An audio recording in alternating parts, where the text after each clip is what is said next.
ரா ஆரம்பிச்சோடனே back ஸ்டேஜில் SmackDown manager வந்திருப்பார். ரா manager இன்னைக்கு கிடையாதுன்றதுனால ஸ்மாக்டவுன் மேனேஜர் ராவை சேர்த்து வழங்குவார். அதுக்கப்புறம் பேக் ஸ்டேஜில் வந்து ராக்ஸ்னி வருவாங்க. அதுக்கப்புறம் வந்து ராவை வந்து தொடங்கி வைப்பாங்க. ரா வந்து ஆரம்பிச்சோடனே கமெண்ட்ரி செக்ஷனில் பேட் மெக்கேஃபே இருப்பார். போன வாரம் கந்தர் அடிச்சது பரவாயில்லன்ற இந்த வாரம் வந்திருப்பார். அதுக்கப்புறம் ராவை வந்து தொடங்குறது யாருன்னு கேட்டிங்கன்னா செத் ரோலின்ஸ், பால் ஹியூமன், அதுக்கப்புறம் வந்து பேரன் பேக்கர், இவங்க 3 பேரும் தான் வந்து தொடங்குவாங்க. இவங்க 3 பேரும் பேச ஆரம்பிப்பாங்க. நாங்கள் தான் இனிமேல்ட்டு ஃபியூச்சர், நீங்கள் ரோமனுக்காக கை தூக்க வேண்டாம், சிஎம் பங்கு பாட்டு பாட வேண்டாம், இனிமேல்ட்டு நாங்கள் தான் ஃபியூச்சர் அப்படின்னு சொல்லுவார். சொன்ன உடனே செமிஜெயின் வருவார். செமிஜெயின் வந்து பேச ஆரம்பிப்பார். என்ன பேசுவார்னு கேட்டிங்கன்னா, செத் ரோலின்ஸ் கேட்பாரு, ரெசில்மேனியா நீ பாத்தியா வீட்டில் இருந்து? நான் பார்த்தேன். செத் ரோலின்ஸ் கேட்பாரு, ரெசில்மேனியா உனக்கு பிடிச்சிருந்துச்சு, ஆனால் நீ செஞ்ச செயல் தான் எனக்கு பிடிக்கல. நீ வந்து உனக்கு வந்து செத் ரோலின்ஸ் ரோமன் ரிங்ஸ் மேலேயும் சிஎம் பங்க் மேலேயும் பொறாமை இருக்கு. அந்த பொறாமையை நீ அதிகப்படுத்திக்கிட்டே இருக்கிற. ஆனால் உன்னோட அவங்க டேலண்டானவங்க, உன்னோட அவங்க பல சாதனைகள் பண்ணியிருக்காங்கன்றத நீ மறுக்க முடியாதுதான். செபிசையன், நான் உனக்கு ஒரு ஆஃபர் வழங்குறேன். நீ என்னோட பழைய நண்பன்றதுனால நான் வந்து நான் அங்கே தான் ஃப்யூச்சர் அடுத்து, அதனால் எங்களோட சேர்ந்துரு, உனக்கு ஒரு வாய்ப்பு தரேன், நீ எங்களோட சேர்ந்துட்டீன்னா உனக்கு நல்லாயிருக்கும் எல்லாமே. இதுதான் உனக்கு இன்றைக்கி நைட்டில் நீ முடிவு எடுக்க வேண்டிய விஷயம். நீ நல்ல முடிவு எடுப்பன்றதை நான் காத்துக்கிட்டு இருக்கிறேன், நான் பார்த்துக்கிறேன் அப்படின்ற மாதிரி செத் ரோலின்ஸ் கேள்வி கேட்டுட்டு போயிடுவார். அதுக்கப்புறம் என்ன நடக்கும்னு கேட்டிங்கன்னா, ரீகா ரிப்ளே வருவாங்க. ரீகா ரிப்ளேக்கும் ராக்னிஷ்னிக்கும் ஒரு மேட்ச் கன்ஃபார்ம் பண்ணியிருப்பாங்க. அந்த மேட்சுக்காக வருவாங்க. இந்த மேட்ச் ஒரு நல்ல மேட்சாக இருந்துச்சு. இந்த மேட்ச்சில் வந்து ரீகா ரிப்ளேயும் ராக்ஸ்னியும் நல்லா அடிச்சுக்கிட்டு இருந்த நேரத்தில் ஒரு கட்டத்தில் குயிலா வருவாங்க. குயிலா வந்து என்ன பண்ணுவாங்கன்னு கேட்டிங்கன்னா, ரீகா ரிப்ளேவை டிஸ்ட்ராக்ட் பண்ணுவாங்க. அதுக்கப்புறம் ரீகா ரிப்ளே பயங்கரமாக அட்டாக் பண்ணுவாங்க. ரீகா ரிப்ளே ஃபினிஷர் போட போகிற நேரத்தில், தன்னோட பவர் பாம் ஃபினிஷர் போட போகிற நேரத்தில் குயிலா உள்ளே வந்துடுவாங்க. குயிலா உள்ளே வந்து அட்டாக் பண்ண ஆரம்பிச்சிடுவாங்க. குயிலாவும் ராக்ஸ்னியும் போட்டு ரீகா ரிப்ளே அட்டாக் பண்ணுவாங்க. ரீகா ரிப்ளே ஹெல்ப் பண்ண யோஸ்கை வருவாங்க. யோஸ்கை வந்து ரீகா ரிப்ளே ஹெல்ப் பண்ணி பயங்கரமாக அட்டாக் பண்ணுவாங்க. யோஸ்கையும் ரீகா ரிப்ளேயும் குயிலாவையும் அதுக்கப்புறம் ராக்ஸ்னியும் போட்டு அடித்து தரத்தி விட்டுருவாங்க. இந்த மூமெண்ட் கொஞ்சம் அந்த செக்மெண்ட்டில் கொஞ்சம் பரபரப்பாக இருந்துச்சு. அடுத்ததாக என்ன நடந்துச்சுன்றது கேட்டிங்கன்னா, அடுத்து என்ன நடக்கும்னு கேட்டிங்கன்னா, பேக் ஸ்டேஜில் ஜட்ஜ்மெண்ட் டே ஒட்டுமொத்தமாக நின்று பேசிகிட்டு இருப்பாங்க. ஜேடி வந்திருக்காரு. ஜேடி இன்னைக்கு ஒரு மேட்ச் விளையாட போகிறோம், அதுக்காக பேசிக்கிட்டு இருப்பாங்க. அது மட்டும் இல்லாமல் டாப் ஆஃப் த கேரியர்லேருந்து அஸ்டின் தெரியும். அதுக்கப்புறம் வந்து கிரேசன் வளரும் பேசுவாங்க. அதுக்கப்புறம் யார் வருவான்னு கேட்டிங்கன்னா, லோகன் பால் வருவார். லோகன் பால் வந்து பேச ஆரம்பிப்பார். நான் வந்து ஏஜே ஸ்டைல்ஸில் முடிச்சிட்டேன், ரெசில்மேனியாவில் முடிச்சிட்டேன் அப்படின்ற மாதிரி பேச ஆரம்பிப்பேன். அதுக்கப்புறம் மெயின் இவன் ஜேயூஸோ ஒரு முட்டாள்ன்ற மாதிரி சொல்லி பேசுகிறாரு. அதுக்கப்புறம் கடுப்பான ஜேயூஸோ அப்புறம் ரிங்குல வரார். ரிங்குல வந்தோடனே ஜேயூஸோ பேச ஆரம்பிக்கிறார். ஜேயூஸோ சாம்பியன்ஷிப்பே அப்படியே உத்து பார்க்குறார் லோகன் பாலுக்கும் ஜேயூஸோவுக்கும் அப்படியே மேட்ச் வரப்போன்றது கிளியராகவே கட்டவே தெரியுது. இந்த சாம்பியன்ஷிப்புக்கு தான் நீ ஆசைப்படுற, ஆனால் இந்த சாம்பியன்ஷிப் என்கிட்ட பறிக்க முடியாது, ஏஜே ஸ்டைல்ஸ் ஜெயிச்ச மாதிரி என்ன ஜெயிக்க முடியாது, சீட் பண்ணிடலாம் அப்படின்ற மாதிரி ஒரு பயங்கரமான ஸ்பீச் கொடுக்குறாரு ஜேயூஸோ. ஸ்பீச் கொடுத்தது மட்டும் இல்லாமல் அப்படியே வந்து ஒரு சூப்பர் கிக்கை விட்டுறாரு லோகன் பாலுக்கு. அந்த சூப்பர் கிக்கில் அடிபட்டு லோகன் பாலுக்கு கிடக்கிறார். மேட்சை ஃபிக்ஸ் பண்ணிடுறாங்க. பேக்லாஷ்ல Logan Paul versus Jey Uso world heavy சாம்பியன்ஷிப்ன்ற மாதிரி மேட்ச் ஃபிக்ஸ் பண்ணிடுறாங்க. அதுக்கப்புறம் என்ன நடக்கும்னு கேட்டிங்கன்னா, டாக் டீம் மேட்சஸ் நடக்கும். இந்த டாக் டீம் மேட்ச் யாருக்குன்னு கேட்டிங்கன்னா, ஜட்ஜ்மெண்ட் டேவை சேர்ந்த ஜேடி அண்ட் ஃபின் பாலர் வர்சஸ் அதுக்கப்புறம் வைக்கிங் ரைடர்ஸ். இவங்களுக்குள்ள ஒரு என்ன நடக்கும்னு கேட்டிங்கன்னா, இந்த டாக் டீம் சாம்பியன்ஷிப் மேட்சை பார்க்கறதுக்காக நியூ டே வந்திருப்பாங்க. இதில் ஜெயிக்கிறவங்க பேக்லாஷ்ல மோதலான்ற மாதிரி ஒரு கான்செப்ட் இருக்கும். அந்ததுக்காக வந்திருப்பாங்க. ஆனால் வந்து இது உங்களோட ஸ்டோரி லைன் பயங்கரமாக இருந்துச்சு. இந்த இடத்துல வந்து ஒரு கட்டத்தில் வந்து ஹெல்ப் பண்ணுறதுக்காக யார் இருப்பான்னு கேட்டிங்கன்னா, கர்லிட்டோ நிற்பார் அந்த இடத்துல. ஆனால் வந்து என்ன நடக்கும்னு கேட்டிங்கன்னா, ஒரு கட்டத்தில் ரெஃப்ரி கமெண்ட்ரி செக்ஷனில் உட்காந்துருந்த நியூ டேவே அடிச்சிருவாங்க. நியூ டே மேலேயே 2 பேருமே தள்ளி விட்டு அடிச்சு கேட்பாங்க. அதுக்கப்புறம் ஒரு கட்டத்தில் இந்த மேட்சை ஜெயிக்க போன ஜேடியை வந்து பென்ட்டா வந்து தள்ளி விட்டுருவார். போன வாரம் எப்படி பென்ட்டா இன்டர்கண்டல் சாம்பியன்ஷிப்பை ஜெயிக்கிறதுக்கு எடுத்தாரோ, அதே போல் இந்த வாட்டி பென்ட்டா அதுக்கு ரிவெஞ்ச் எடுக்கிற மாதிரி செஞ்சதுக்கப்புறம் இதை பயன்படுத்தி வைக்கிங் ரைடர்ஸ் இந்த மேட்ச் வந்து முடிச்சு விட்டு இந்த மேட்ச்சில் வந்து வின் பண்ணிடுவாங்க. அதுக்கப்புறம் வெளில கடந்த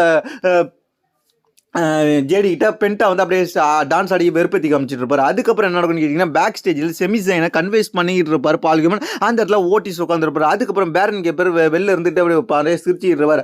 அதுக்கப்புறம் என்ன நடக்கும்னு கேட்டிங்கன்னா, பிக்கி லிஞ்ச் வருவாங்க. பிக்கி லிஞ்ச் வந்து பேச ஆரம்பிப்பாங்க. எதுக்காக வந்து லயராவை அட்டாக் பண்ணாங்க, லயரா அது ஒர்த் இல்லை அப்படின்ற மாதிரி லயரா பற்றி பேசிகிட்டு இருப்பாங்க. அதுக்கப்புறம் லயரா வருவாங்க. லயரா வந்த உடனே பிக்கி லிஞ்சும் லயராவும் பேசிப்பாங்கன்னு பார்த்தா, லயரா அங்கேருந்து பேசிட்டு வருவாங்க. நீ சீட் பண்ணிட்டேன், நாங்கள் ஜெயிச்சிருப்பேன், ஒழுங்காக விளாண்டுருப்பேன், பெய்லி இருந்திருந்தா எனக்கு இப்படி நடந்திருக்காது அப்படின்ற மாதிரிலாம் பேசிக்கிட்டு இருப்பாங்க.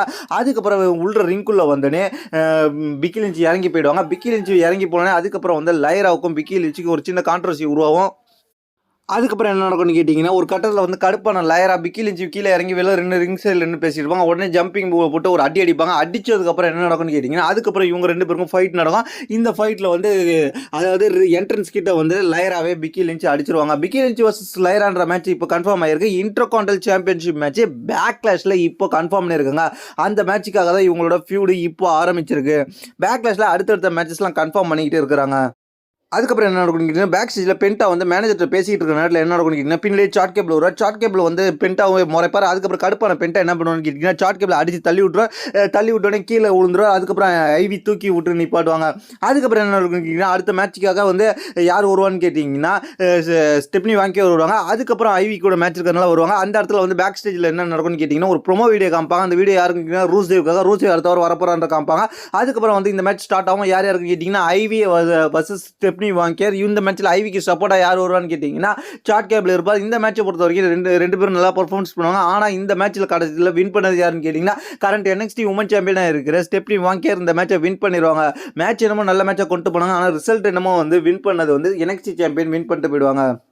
அடுத்தது என்ன நடக்கும்னு கேட்டிங்கன்னா, பேக் ஸ்டேஜில் என்ன நடக்கும்னு கேட்டிங்கன்னா, பேக் ஸ்டேஜில் ஜட்ஜ்மெண்ட் சாம்பியன்ஷிப் வச்சுட்டு நிற்பாங்க. அந்த இடத்துல வந்து ஏஜே ஸ்டைல்ஸ் வந்து நிற்பார் ஸ்மாக்டவுன் மேனேஜர் கூட. அதுக்கப்புறம் வந்து ஒரு ஏஜ் ஸ்டைல்ஸ் என்ன பண்ணுவான்னு கேட்டிங்கன்னா, அதை இப்போ டாமினிக் மிஸ்ட்ரி வச்சிருக்கு இன்டர்கான்டினென்டல் சாம்பியன்ஷிப் அப்படியே பார்ப்பார். அதுக்கப்புறம் பேக் ஸ்டேஜில் செமி ஜெயின் அப்படியே கேரிங் கேர்ஸை பார்ப்பார். என்ன சொல்ல போகிறேன், நீ உனக்காக வாழ போறியா அப்படின்ற மாதிரி கேட்பார். அதுக்கப்புறம் வந்து பேட் மெக்கஃபே வந்து கமெண்டி டேபிள் ஏறி பேசுவார். அப்புறம் LGBTQ கம்யூனிட்டிக்கு வந்து செலிப்ரேஷன் பண்ணுற மாதிரி பேசுவார், சப்போர்ட் பண்ணுற மாதிரி பேசுவாங்க. அதுக்கப்புறம் இன்னும் ஸ்மாக் டவுன் மேனேஜர் அவர் தான் இந்த இன்னைக்கு ராவுக்கு வந்திருப்பார். அவர் வந்து என்ன சொல்லுவார் கேட்டிங்கன்னா, கந்தரை சஸ்பெண்ட் பண்ணியிருக்காரு ஆடம் பேர்ஸ் அப்படின்ற மாதிரி சொல்லுவார். அதுக்கப்புறம் வந்து கந்தர் இப்போ இங்கே இல்லைன்ற மாதிரி சொல்லுவார். அதுக்கப்புறம் கந்தருக்கும் பேட் மெக்கஃபேக்கும் கொஞ்சம் கொஞ்சமாக ஸ்டோரி லைன் பில்ட் பண்ணுறாங்க. எதுக்காகன்னு கேட்டிங்கன்னா, பேக்லாஷில் மேட்சுக்காக அப்படியே பில்ட் பண்ணுறாங்க. அதுக்கப்புறம் ஸ்டோரி லைன் அந்த பேசிட்டு அதுக்கப்புறம் இங்கே கந்தர் இல்லைன்னு தெரிஞ்சோன்னே அதுக்கப்புறம் கமெண்ட் செக்ஷனில் போய் உட்காந்துருப்பாரு. அதுக்கப்புறம் பேக் ஸ்டேஜில் லோகன் பால் ஜே ஈஸோ அட்டாக் பண்ணிடுவார். அதுக்கப்புறம் என்ன நடக்கும்னு கேட்டிங்கன்னா, செத்ரோலின்ஸ் வருவார். செத்ரோலின்ஸ் வந்த உடனே செமிஜெயின் வருவார். செமிஜெயின் பதில் சொல்லணும்னு சொல்லியிருந்ததுக்காக செத்ரோலின்ஸ் செமிஜெயின் வருவாங்க. இந்த இடத்துல செமிஜெயின் வந்திருப்பார். செமிஜெயின் வந்து என்ன சொல்லுவாருன்னு கேட்டிங்கன்னா, உன்னை எனக்கு நண்பனா, நீ என்னை கூட்டுட்டு போக போறன்றது எனக்கு வந்திருக்கிற, ஆனால் வந்து உனக்கு என்ன பதில் சொல்லணும்னு நான் யோசிச்சு வச்சிருக்கேன்னா, உன்னை எனக்கு ரொம்பவே பிடிக்கும், நீ ஒரு நல்ல நண்பன், ஆனால் வந்து நீ வந்து என்னை கூட்டுட்டு போகிற பாதை நரகத்துக்கான பாதை. அந்த நரகத்துக்கான பாதைக்கு நான் வரல, ஆனால் வந்து எனக்கான பாதையை நான் தேர்ந்தெடுத்துக்கிறேன். நான் நல்லவனாக இருக்கிறேன், உன் கூட சேர்ந்து நரகத்தில் நான் மாட்டிக்க விருப்பம் இல்லை அப்படின்ற மாதிரி சொல்லுவார். அதுக்கப்புறம் வந்து என்ன சொல்லுவார்னு கேட்டிங்கன்னா, இதை காட்ட செத்ரோலின்ஸ் என்ன நீ இப்படி பேசிக்கிட்டு இருக்குன்ற மாதிரி ஷாக் ஆகி பார்ப்பார். அதுக்கப்புறம் என்ன நடக்குன்னு கேட்டிங்கன்னா, இவங்கெல்லாம் பேசி முடிச்சதுக்கப்புறம் ஒரு அதாவது செமிஜெயின் வரமாட்டேன்ற மாதிரி தெரிஞ்சு அடுத்ததாக என்ன நடக்கும்னு கேட்டிங்கன்னா, மெயின் ஈவெண்ட் மேட்ச் நடக்கும். ஏன்னா செமிஜெயின் ஒத்துக்கிட்டு இருந்தாருன்னு இந்த மேட்ச் நடந்திருக்காது. செமிஜெயின் ஒத்துக்காதனால டீமில் ஜாயின் பண்ணுறதுன்னு ஒத்துக்காதனால பேரன் பேக்கர் வர்சஸ் செமிஜெயின்ற மேட்ச் நடக்கும். இந்த மேட்சை வந்து ரிங் சைட்லேருந்து பால் கியூமனும் செத்ரோலின்ஸும் மேட்ச் பண்ணுவாங்க. இந்த மேட்ச்சில் முழுக்க டாமினேட் பண்ணது பேரன் பேக்கர் தான். பேரன் பேக்கர் வந்து செமிஜெயின் ஹெல்வா கிக் போடக்குள்ள வரக்குள்ளேயே ஒரு ஸ்பேர் போடுவார். அதுக்கப்புறம் வந்து ரிங் அவுட் சைடில் ஒரு ஸ்பேர் போடுவார், பயங்கரமாக டாமினேட் பண்ணுவார். அதுக்கப்புறம் ரிங்கை வச்சு ரன்னிங் ஸ்பேர் ஒர்க் போடுவார், பயங்கரமாக இருக்கும். யார் ரெஃப்ரி வந்து மேட்சை ஸ்டாப் பண்ணிடுவாங்க. செமிஜெயின் முடியாதுன்னு சொல்லி ரெஃப்ரி மேலே படுத்து மேட்சை ஸ்டாப் பண்ணுவார். ஆனாலும் விடாமல் செத்ரோலின்ஸ் வந்து உள்ள வந்து சமாதானப்படுத்தார் பேரன் பேக்கரை. போதும் அவனை அடித்தது போதும், நான் பார்த்துக்கிறேன், அவனை விடு, அவன் செத்துருவான் அடிச்சா அப்படின்ற மாதிரி காமிப்பாங்க. அதுக்கப்புறம் கொஞ்சமாக தடுத்த மாதிரி எரிஞ்சிக்கிட்டு இருந்த செமிஜெயினை பார்ப்பார் செத்ரோலின்ஸ் பார்த்துட்டு என்ன பண்ணுவாருன்னு கேட்டிங்கன்னா, அப்படியே பின்னாடியே வந்து ஒரு ஸ்டாம்ப் வைப்பார். ஸ்டாம்ப் வச்சு அப்படியே தெறிக்க விட்டு வெளில இருந்துக்கிட்டு பால் கியூமன் சிரிச்சுக்கிட்டே இருப்பார். அதுக்கப்புறம் பால் கியூமன் உள்ற வந்தோடனே 3 பேருமே சேர்ந்து டாமினேட் பண்ணுவாங்க. தன்னோட டீமில் செமிஜெயின் சேராதனால தான் இந்த அடி அப்படின்ற மாதிரி சொல்லுவாங்க. அடுத்ததான் யாரை கேட்க போகிறாங்க தன்னோட டீமில் ஜாயின் பண்ணுறதுக்குன்றத நான் பொறுத்து இருந்தால் வாங்கணும். இதுதான் இந்த ராவல் நடந்துச்சு. இதை பற்றி உங்களுக்கு கருத்து கீழே கமெண்ட்ஸ் பண்ணுங்க.